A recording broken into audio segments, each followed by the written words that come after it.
ሰላም ጤና ይስጥልን እንደምን አምሽታችኋል ውድና የተከበራችሁ ተመልካቾቻችን የዕለት ሐሙስ መጋቢት 18 2017 ከአባይ ቴሌቪዥን የሚተላለፍላችሁ አውደ ዜና ተጀምሯል። በምሽቱ የዜና ወጃችን በርካታ ዘገባዎችን ወደ እናንተ እናደርሳለን። የቢዝነስና የምጣኔ ሀብት ዘገባችንም ሰዓቱን ጠብቆ ይቀርባል። ዜናውን እየመራው ዳሩ ሰላም ተሾመ ከእናንተ ጋር ቆይታ አደርጋለሁ። አብራችሁን ቆዩ። በመጀመሪያው ክፍለ ጊዜ የመረጃ ጥንቅራችን ጠቅላይ ሚኒስትር ዶክተር አብይ አህመድ ለትግራይ ክልል ጊዜያዊ አስተዳደር ፕሬዝዳንትነት እጩ እንዲቀርብ ያቀረቡትን ጥሪ በደብረጽዮን የሚመራው ህወሓት መቃወሙን የኢኖቬሽንና ቴክኖሎጂ ሚኒስቴር ከግማሽ ቢሊዮን ብር በላይ ጉድለት እንደተገኘበት በፓርላማ መገለጹን እንዲሁም የጀርመን መንግስት ብርጌድ ንሓመዱ ሲል የጠራውን የኤርትራ ቡድን በመመስረት በተጠረጠሩ ሰዎች ላይ ከፍተኛ አሰሳ መካሄዱን ማስታወቁን ጨምሮ ሌሎች መረጃዎችን ወደ እናንተ እናደርስላችኋለን። አብራችሁን ቆዩ። ጠቅላይ ሚኒስትር ዶክተር አብይ አህመድ ለትግራይ ክልል ጊዜያዊ አስተዳደር ፕሬዝዳንትነት እጩ እንዲቀርብ ያቀረቡትን ጥሪ በደብረጽዮን የሚመራው ህወሓት ተቃወመ። በዶክተር ደብረጽዮን ገብረ ሚካኤል የሚመራው የህወሓት ቡድን ጠቅላይ ሚኒስትር አብይ አህመድ ለትግራይ ክልል ጊዜያዊ አስተዳደር ፕሬዝዳንት መረጣ ያቀረቡትን የእጩ ጥቆማ ጥሪ የፕሪቶሪያውን ስምምነት የሚጥስ አካሄድ ነው ሲል ባወጣው መግለጫ ተቃውሟል። ቡድኑ ትላንት ምሽት ባወጣው መግለጫ ግጭቱን በዘላቂነት ያስቆመው የፕሪቶሪያው ስምምነት መሰረት በፌደራል መንግስት በኩል ሊፈጸሙ ይገባ የነበሩ አንዳንድ ስምምነቶችን እያከናወነ አይደለም ብለዋል። የፓርቲው ክንፍ ይህንን ክስ ያቀረበው ጠቅላይ ሚኒስትር ዶክተር አብይ አህመድ የትግራይ ህዝብ የክልሉ ጊዜያዊ አስተዳደር ፕሬዝዳንትን የሚተካ እጩ በኢሜይል እንዲጠቁም ጥሪ ካቀረቡ በኋላ ነው። ጠቅላይ ሚኒስትሩ ትላንት በማህበራዊ ትስስር ገጻቸው በትግርኛ ቋንቋ ባስተላለፉት መልእክት የፕሪቶሪያው ስምምነትን ተከትሎ የተቋቋመው የትግራይ ክልል ጊዜያዊ አስተዳደር የ2 ዓመት ስራ ጊዜ መጠናቀቁን ገልጸዋል። ነገር ግን በክልሉ ያለውን ነባራዊ ሁኔታ ከግምት ውስጥ በማስገባት የህግ ማሻሻያ ተደርጎ የጊዜያዊ አስተዳደሩ የቆይታ ዘመን በ1 ዓመት እንዲራዘም እንደሚደረግም አስታውቀዋል። የትግራይ ህዝብን በጊዜያዊ አስተዳደሩ የሚሰጣቸውን ተግባራት በብቃት ይወጣሉ እንዲሁም የክልሉን ሰላምና ጸጥታ ማረጋገጥ ይችላሉ ብሎ የሚያምንባቸውን እጩዎች በኢሜይል ለፕሬዝዳንትነት እንዲጠቁም ጥሪ አቅርበዋል። ይህንኑ መግለጫው በዶክተር ደብረጽዮን የሚመራው የህወሓት ክንፍ ግን እንቅስቃሴዎች አግባብነት የሌላቸው ሲል ጠርቷቸዋል።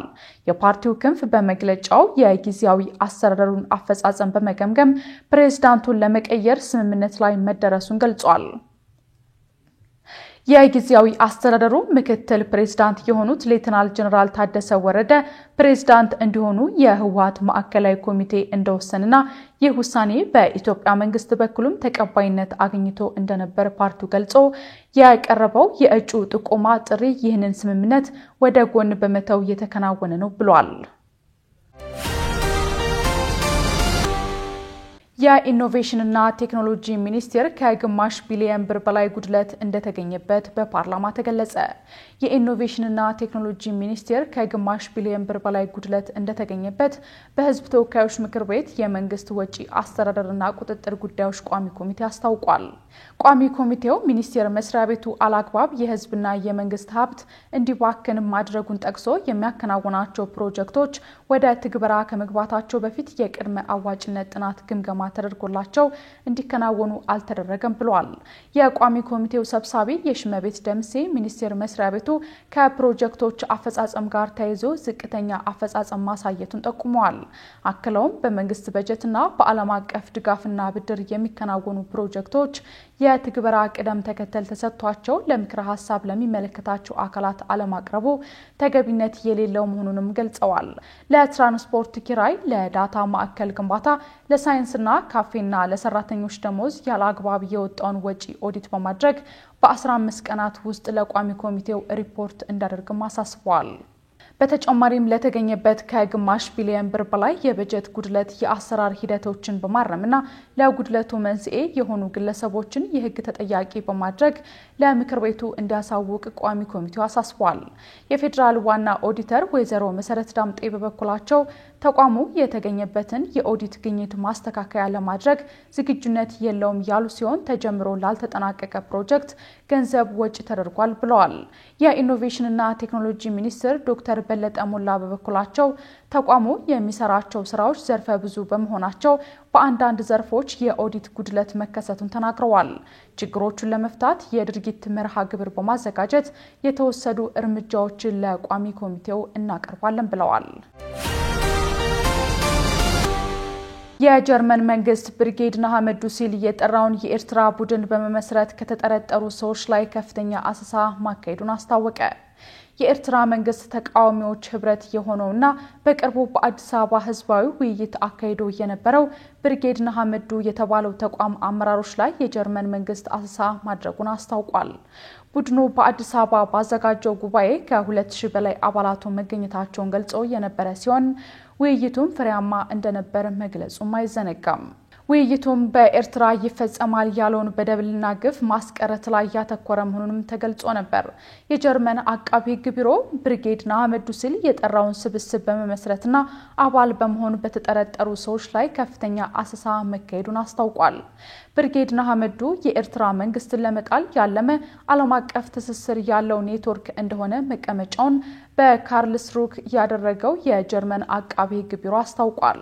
በ17 ተጠርጣሪዎች ላይ በ6 የጀርመን ፌደራል ግዛቶች በሚገኙ 19 ቦታዎች አሰሳ የተካሄደው ትናንት ረቡዕ መሆኑን የሀገሪቱ መንግስት ይፋ አድርጓል። በተመሳሳይ አሰሳው በዴንማርክ ጭምር መካሄዱን የጀርመን አቃቢ ህግ ቢሮ አስታውቋል። በጀርመን በተካሄደው አሰሳ ከ200 በላይ የፖሊስ መኮንኖች መሳተፋቸውም ተገልጿል። በመግለጫው መሰረት በቁጥጥር ስር የዋለ ተጠርጣሪ የለም ተብሏል። አሰሳው ያነጣጠረባቸው ተጠርጣሪዎች ብርጌድ ንሓመዱ ውስጥ ከፍተኛ የአመራርነት ቦታ ያላቸው መሆናቸውን የምርመራ ውጤቶች እንደሚያሳዩ መስሪያ ቤቱ ማስታወቁን ዶቼ ቬለ ዘግቧል። ቡድኑ በሄሰን ግዛት በምትገኘው ጊሰን ከተማ ውስጥ በፈረንጆቹ 2022 እና 2023 በኤርትራ መንግስት የተዘጋጁ ፌስቲቫል ላይ የተቀሰቀሱ ኃይለኛ ሁከቶችን በማደራጀት ይወነጀላል። በመስከረም 2023 በሼቱትጋርት ከተማ በኤርትራውያን ማህበር ስብሰባ ላይ ለተፈጠረ ሁከትም ተጠያቂ ይደረጋል። በሁከቶቹ በርካታ የፖሊስ መኮንኖች መጎዳታቸውን የጀርመን አቃቢ ህግ ቢሮ ባወጣው መግለጫ ያስታወቀ ሲሆን ስብስቡ በተለይም በኤርትራ መንግስትና ደጋፊዎች የሚዘጋጁ ሁነቶች እንዳይሳኩ በማድረግ በዓለም አቀፍ ደረጃ እውቅናን አግኝቷል። የተወደዳችሁ ተመልካቾቻችን እየተከታተላችሁት ያላችሁት ከአባይ ቴሌቪዥን የአውደ ዜና የመረጃ ሰዓታችን ቀጥሏል። የደረቅ ቆሻሻ አያያዝና አወጋገድ ረቂቅ አዋጅ ለግለሰቦች እስከ 20 ሜትር ለድርጅቶች እስከ 50 ሜትር ደረቅ ቆሻሻ የማጽዳት ኃላፊነት ይጥላል መባሉን የኢትዮጵያ ወንጌል አማኞች ቤተክርስቲያን ካውንስል ፖሊስ አገልጋዮችን ከማጀብ እንዲታቀብ ማሳሰቡን ጨምሮ ሌሎች የውጭ ዜናዎችን እያሱ በለጠ ያቀርባቸዋል። ተከታትለን እንመለስ። አብራችሁን ቆዩ። የኢትዮጵያ ወንጌል አማኞች ቤተክርስቲያን ካውንስል ፖሊስ አገልጋዮችን ከማጀብ እንዲቆጠብ አሳሰበ። የኢትዮጵያ ወንጌል አማኞች ቤተክርስቲያን ካውንስል ፖሊስ አገልጋዮችን ከማጀብ እንዲታቀብ አስጠንቅቀዋል። ካውንስሉ በትላንትናው ዕለት የተለያዩ ጉዳዮችን አስመልክቶ በሰጠው ጋዜጣዊ መግለጫ ኮንፈረንስን አስመልክቶ በጦር መሳሪያ አንድን አገልጋይ ማጀብ እንደ ወንጌል አማኝ በፍጹም ተቀባይነት የሌለው ከአስተምሮት ውጪ ሲል ገልጿል። የካውንስሉ ጽሕፈት ቤት ኃላፊ የሆኑት ፓስተር ጌትነት ለማ በሰጡት መግለጫ የመንግስት አካላት ለአንድ አገልጋይ ፖሊስ አሰልፈው መሳሪያ ታጥቀው አጀብ ፈጥረው ግርግር በማድረግ የሆነ አካል ወደ ከተማ የገባ የሚያስመስሉት ልምምድ ተገቢ እንዳልሆነ ተናግረዋል። እንደዚህ አጀብ ስላደረጋችሁ ለወንጌል አማኞች ክብር አይደለም፣ ብዙ አማኞች የማምለኪያና የመቃብር ስፍራ የላቸውም፣ እሱን አድርጉልን ያሉት የካውንስሉ ጸሐፊ እንደዚህ በሚያደርጉ አገልጋዮች ላይ እርምጃ እንደሚወሰድም አስጠንቅቀዋል። እጀባው ትርጉም አልባ ነው፣ ከመጽሐፍ ቅዱስ አስተምሮ ውጭ ነው ያሉት ፓስተር ጌትነት በጦር መሳሪያ መታጀብ ትርጉሙ ሌላ ነው፣ ፍርሃት ሲኖር ነው መታጀቡ የሚመጣው ብለዋል። አክለውም አገልጋዩ በፖሊስ የሚታጀብበት ሌላ ምክንያት እንጂ ወንጌል ለመስበክ እጀባ ያስፈልግም ሲሉ ተናግረዋል። በተደጋጋሚ እንደዚህ የሚያደርጉ አገልጋዮች በጽሁፍ በአካል ማስጠንቀቂያ ሰጥተናል፣ በቅርቡ እርምጃ ወስደን መግለጫ እንሰጣለን ሲሉ አክለዋል። በተጨማሪም ዘይት የሚሸጡ አገልጋዮች ከድርጊታቸው እንዲቆጠቡ ያሳሰቡት የካውንስሉ ጸሐፊ ፓስተር ጌትነት በቤተክርስቲያናት ዘይት የሚቸበችቡ ከድርጊታቸው እንዲቆጠቡ አስጠንቅቀዋል። ኮንፈረንስን አስመልክቶ ሲኬድ የሚደረግ አጀብ በጦር መሳሪያ ታጅቦ ወደ ከተማ የሚገባ ሁኔታ ይሄ የወንጌል አማኞች አስተምህሮ በፍጹም እንቃወማለን። እንደዚህ አይነት ነገር እኛ አንደግፍም። የመንግስት አካላትም አንድ አገልጋይ ወደ ከተማ ሲገባ ፖሊስ አሰልፈው ጦር መሳሪያ ሲይዘው አጀብ ፈጥረው ግርግር ተፈጥሮ ከተማው ላይ ሌላ አካል የገባ እስኪመስል ድረስ እንደዚህ ማድረግ ተገቢ ነው ብለን እናምናለን። ይሄ እንደዚህ ማድረጋቸው ለወንጌል አማኞች ክብር መስጠትም አይደለም። የመቃብር ስፍራ አጥቶ የሚቸገር ምዕመናን ስላለ የመንግስት አካላት እሱን ያርጉልን። አንድ ነብይ በመኪናና በመሳሪያ ከሚያጅቡልን የጸሎት ቤት አጥቶ የሚቸገር በክራይ ቤት የሚሰቃይ ብዙ አገልጋይ አለ። የመቃብር ስፍራ አጥቶ የሚቸገር ብዙ ህዝብ አለ። መንግስት እሱን ይስራልልኛ። አጀብ ግን ለምን ያስፈልጋል? ጦሩ የመንግስት ነው፣ ሰራዊቱ የመንግስት ነው እና ከተማው ላይ አንድ ኃይል የገባ እስኪመስል ድረስ የሚፈጠሩ ግርግሮች ተገቢ አይደሉም። እሱ ላይም ካውንስሉ እርምጃ ወስዷል። እንደዚህ የሚያደርጉ አገልጋዮች የተለያየ ስያሜ ያላቸው አገልጋዮች ሊታረሙ ይገባል ብለን በጥብቅ ነው እኛ ይሄን የምንቃወመው። ፈጽሞ የወንጌል አማኞች ኢሜጅም አይደለም፣ መጽሐፍ ቅዱሳዊም አይደለም። ምንድነው ትርጉሙ? በመሳሪያ ታጅቦ በዛ ሁሉ ግርግር ወደ አንድ ከተማ መግባት ምንድነው ትርጉሙ? መጽሐፍ ቅዱሳዊ ቤኔፊቱ ቫልዩ ምንድነው? እሱ ነው ትርጉም አልባ ነው ለኛ። ስለዚህ እንደዚህ አይነት ነገሮችን ሁሉ አስመልክቶ በቅርቡ እንሰጣለን መግለጫ። መታገድ ያለባቸው ካሉ ይታገዳሉ። በፍጹም ይሄን ኮምፕሮማይዝ አናደርግም። ምክንያቱም በካውንስሉ አብረን በጋራ ስናመልክ፣ በጋራ ስናገለግል፣ በጋራ ስንታቀፍ ካውንስል ለእንደዚህ አይነት ነገሮች ጥላ ሆኖ አይደለም። እንዲታረሙ፣ እንዲመለሱ፣ እንዲስተካከሉ ነግረናል። ተደጋጋሚ በአካል ተነግሯቸዋል፣ በጽሁፍ ተነግሯቸዋል፣ ሰርቲፊኬት ሲወስዱ ፈርመዋል። ይሄ ሁሉ ተደርጎ አንመለስም ብለው የዘይት ንግዳቸውን ከቀጠሉበት ዘይት መነገድ በካውንስሉ ፈጽሞ ስለማይፈቀድ የደረቅ ቆሻሻ አያያዝና አወጋገድ ረቂቅ አዋጅ ለግለሰቦች እስከ 20 ሜትር ለድርጅት እስከ 50 ሜትር ደረቅ ቆሻሻ የማጽዳት ኃላፊነት ይጥላል ተባለ። በህዝብ ተወካዮች ምክር ቤት እንዲጸድቅ የቀረበው በደረቅ ቆሻሻ አያያዝና አወጋገድ ረቂቅ አዋጅ ግለሰቦች የመኖሪያ አካባቢያቸውን እስከ 20 ሜትር፣ ድርጅቶች ደግሞ እስከ 50 ሜትር ደረቅ ቆሻሻ የማጽዳት ኃላፊነት እንደሚጥል ተገልጿል። ረቂቅ አዋጁ ከጸደቀ እንደ ጠርሙስ፣ ጣሳና የታሸጉ ውሃ መያዣ ፕላስቲክ አምራቾች ምርቶቻቸው ጥቅም ላይ ከዋሉ በኋላ እንዲሰበስቡና ለመልሶ መጠቀም የሚውል ዘዴን የመዘርጋ ግዴታ እንዳለባቸው ይደነግጋል። በተጨማሪም ረቂቅ አዋጁ አንድ ጊዜ ጥቅም ላይ ውለው የሚጣሉ የፕላስቲክ ከረጢትን ማምረት፣ ከውጭ ማስገባት፣ መሸጥና መጠቀምን ይከለክላል ተብሏል። ማንኛውም ሰው የፕላስቲክ ከረጢት ካመረተ ወይም ወደ ሀገር ውስጥ ካስገባ፣ ለገበያ ካቀረበ ወይም ከሸጠ፣ ለንግድ ዓላማ ካከማቸ ወይም ይዞ ከተገኘ በ5 ዓመት እስራት እንደሚቀጣና ከ50 ሺህ እስከ 200 ሺህ ብር እንደሚቀጣ በአዋጁ ላይ ተቀምጧል። እነዚህን የወንጀል ድርጊት የፈጸመው ህጋዊ ሰውነት ያለው ድርጅት ከሆነ የገንዘብ ቅጣቱ 3 እጥፍ እንደሚሆንም በአዋጁ ማሻሻያ ላይ ሰፍሯል። ማንኛውም ሰው የፕላስቲክ ከረጢት የተጠቀመ ወይም ለመጠቀም ይዞ ከተገኘ ከ5000 እስከ 10000 ብር እንደሚቀጣም በአዋጁ ላይ ተደንግጓል። የተባበሩት መንግስታት ድርጅት በአንድ ሳምንት ብቻ ከ140 ሺህ በላይ ፍልስጤማውያን መፈናቀላቸውን አስታወቀ። እስራኤል ከ2 ወራት የተኩስ አቁም በኋላ በጋዛ መጠነ ሰፊ ጥቃት እየሰነዘረች የምትገኝ ሲሆን ይህንን ተከትሎ በአንድ ሳምንት ብቻ ከ140 ሺህ በላይ ፍልስጤማውያን መፈናቀላቸውን ተመድ አስታውቋል። በጋዛ ያለው የሰብአዊ ሁኔታ እጅጉን ተባብሷል ያለው ድርጅቱ በአንድ ሳምንት ብቻ ከ142 ሺህ በላይ ፍልስጤማውያን ተፈናቅለዋል ብሏል። የእስራኤል የጋዛ ነዋሪዎችን ከስፍራ የማስወጣት ትዕዛዝ የጋዛን 17% ሲይዝ በግምት 61 ካሬ ኪሎ ሜትር ይሸፍናልም ተብሏል። የሚያቋርጥ የቦምብ ድብደባ፣ ዕለታዊ ማፈናቀል ትዕዛዝ፣ ወደ ጋዛ በሚገቡ ጭነቶች ላይ ያለው እገዳ እንዲሁም ወደ ጋዛ የሚደረጉ ሰብአዊ እንቅስቃሴዎችን ማገድ በጠቅላላው ከ2 ሚሊዮን በላይ በሚሆኑ ህዝብ ላይ ከፍተኛ ጉዳት እያደረሰ ነው ሲል የተባበሩት መንግስታት ድርጅት የሰብአዊ ድጋፍ ማስተባበሪያ ቢሮ ገልጿል። በጋዛ ሁሉም ነገር እያለቀ ነው፣ የድጋፍ አቅርቦቶች ጊዜና ህይወት በጋዛ እያለቁ ነው ያሉት የተቋሙ ቃል አቀባይ ነዋሪዎች በህይወት የሚተርፉበት ቦታ ቀን በቀን አዲስ የእስራኤል ማፈናቀል ትዕዛዝ በወጣ ቁጥር እየጠበበ መምጣቱን ጠቁሟል።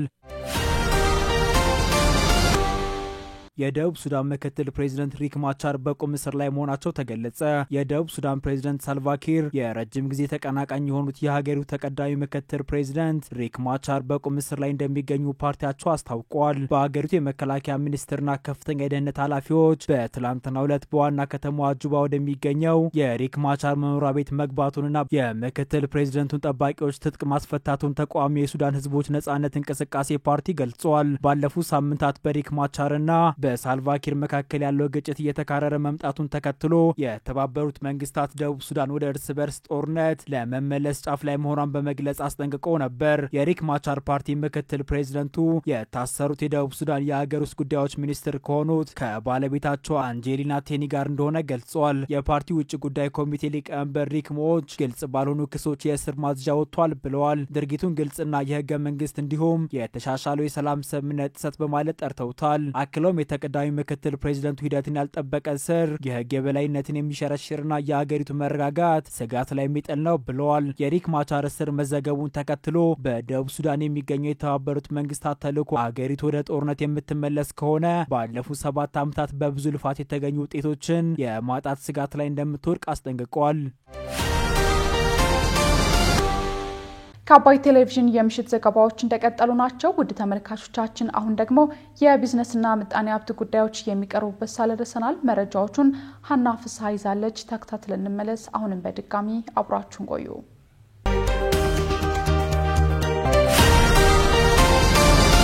የኢትዮጵያ ንግድ ባንክ ዓለም አቀፍ የቅድመ ክፍያ ማስተር ካርድ ይፋ አደረገ። የኢትዮጵያ ንግድ ባንክ ከዓለም አቀፉ የክፍያ ተቋም ማስተር ካርድ ጋር በመተባበር የማስተር ካርድ ቅድመ ክፍያ ስርዓትን በዛሬው ዕለት አስጀምሯል። ማስተር ካርዱን የኢትዮጵያ ንግድ ባንክ ፕሬዚዳንት አቤሳኖና የማስተር ካርድ አፍሪካ ፕሬዚዳንት ማርክ ኢሊዮት በጋራ አስጀምረውታል። ባንኩ ያስጀመረው የማስተር ካርድ ክፍያ ስርዓት በኢትዮጵያ የዲጂታል ክፍያ ስርዓትን ለማሻሻል እንደሚያግዝ ተገልጿል። ስምምነቱ ዓለም አቀፋዊ ግብይቶችን ለመፈጸም የሚያስችል እንደሆነም ተጠቁሟል። የኢትዮጵያ ንግድ ባንክ ከዚህ በፊት ከማስተር ካርድ ጋር በፋይናንስ ዘርፍ በትብብር ሲሰራ መቆየቱም በዚህ ወቅት ተገልጿል። የኢትዮጵያ ንግድ ባንክ ፕሬዚዳንት አቤሳኖ ባንኩ የዲጂታል ቴክኖሎጂን በማሳደግ አገልግሎቱን እያዘመነ ይገኛል ብለዋል። የቅድመ ክፍያ ማስተር ካርዱ የባንኩን ዲጂታል አገልግሎት ይበልጥ እንደሚያዘምነው አስታውቀዋል። የማስተር ካርድ አፍሪካ ፕሬዚዳንት ማርክ ኢሊዮት በበኩላቸው የኢትዮጵያ ንግድ ባንክ ያስጀመረው ዲጂታል አገልግሎት ዓለም አቀፍ አገልግሎቱን ይበልጥ የሚያቀላጥፍ መሆኑን አንስተዋል። በቀጣይ ማስተር ካርድ ከባንኩ ጋር ዲጂታል ቴክኖሎጂን የማሳደግ ስራ ላይ በጋራ እንደሚሰራም ተናግረዋል። በይፋ ማድረጊያ ስነ ስርዓቱ የኢትዮጵያ ንግድ ባንክ ፕሬዚዳንት አቤሳኖ፣ የማስተር ካርድ የአፍሪካ ፕሬዚዳንት ማርክ ኢሊዮትን ጨምሮ የንግድ ባንክና የማስተር ካርድ ከፍተኛ የስራ ኃላፊዎች ተገኝተዋል።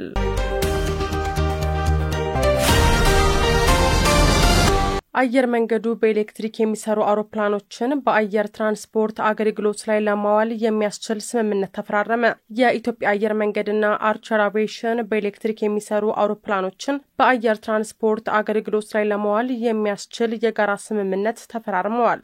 ስምምነቱ ዘመኑ የደረሰበትን የአየር ትራንስፖርት አገልግሎት መስጠት ከማስቻሉም በላይ ለአየር ንብረት መጠበቅ የራሱን አስተዋጽኦ እንደሚያበረክት መገለጹን ከአየር መንገዱ ያገኘነው መረጃ ያመለክታል። የአሜሪካው ፕሬዚዳንት ዶናልድ ትራምፕ ቲክቶክን ለመሸጥ ከስምምነት ለመድረስ ለቻይና የታሪፍ ቅናሽ ሊያደርጉ እንደሚችሉ ተናገሩ። የአሜሪካው ፕሬዚዳንት ዶናልድ ትራምፕ ወደ ስልጣን እንደመጡ በጆ ባይደን አስተዳደር ቲክቶክን ለማገድ ወጥቶ የነበረው ሕግ ተግባራዊነቱ እንዲዘገይ አድርገው ነበር። እንደ አውሮፓውያን አቆጣጠር በ2024 የጸደቀው ሕግ የብሔራዊ ደህንነት ስጋቶችን በመጥቀስ የቲክቶክ ባለቤትነት ለሽያጭ ወደ ሌሎች እንዲተላለፍ ወይም እንዲታገድ ሲል መወሰኑ ይታወሳል። ትራምፕ ትላንት ለጋዜጠኞች እንደተናገሩት ከቲክቶክ ጋር በተያያዘ ቻይና በዚህ ውስጥ ሚና መጫወት ይኖርባታል። ተሳትፏ በማጽደቅ ነው የሚሆነው። ያንን ያደርጋሉ ብዬ አስባለሁ ብለዋል። ምናልባት ታሪፍ ላይ ትንሽ ቅነሳ ወይም ከስምምነቱ ላይ እንዲደርሱ አንድ ነገር እናደርጋለን ሲሉ አክለዋል። ትራምፕ መጋቢት 27 2017 ዓ.ም ቢያንስ የስምምነቱ ዝርዝር ሁኔታ ላይ ይደረሳል ብለው እንደሚጠብቁ ምን የተናገሩት ዶናልድ ትራምፕ ይህንን ያሉት ወደ አሜሪካ በሚገቡ ሁሉም መኪኖችና የመኪና መለዋወጫዎች ላይ የ25% አዲስ ታሪፍ ከጣሉ በኋላ ነው። ፕሬዚዳንቱ በጥር ወር መጨረሻ ላይ ወደ ዋይት ሃውስ በተመለሱበት የመጀመሪያ ቀን ቻይና የቲክቶክ ስምምነት ካላጸደቀች ተጨማሪ የአስመጭ ቀረጦችን እንደሚጥሉ አስፈራርተዋል። ታዋቂው የማህበራዊ ሚዲያ መተግበሪያ በአሜሪካ ብቻ 170 ሚሊዮን ሰዎች ይጠቀሙታል። ስትከታተሉት የነበረው የዕለተ ሐሙስ መጋቢት 18 2017 የምሽቱ መረጃችን ይህን ይመስል ነበር።